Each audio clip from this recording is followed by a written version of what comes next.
મહેરબાની ભાઈ જે એકલા આવે એ જેના હાથે થાય એને ખબર પડે તો બધા આરામથી જાઓ જો નાના નાના છોકરા છે ખાસ મહેરબાની મારા આદિવાસી ભાઈઓને આરામથી જાઓ દર્શન કરવા આવ્યા છે અહીંયા આરામથી જાઓ નાના છોકરાને લોકો ઉપર शुभ जगह गाड़ीवान लेवली मुझी के साथ वडू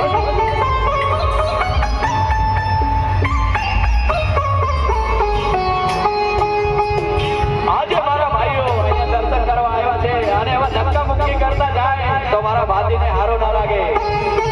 લાઈનથી આવો અને લાઈનથી જાઓ તો મારા ભાતીજી ખુશ થઈ જાય કોઈનો છોકરો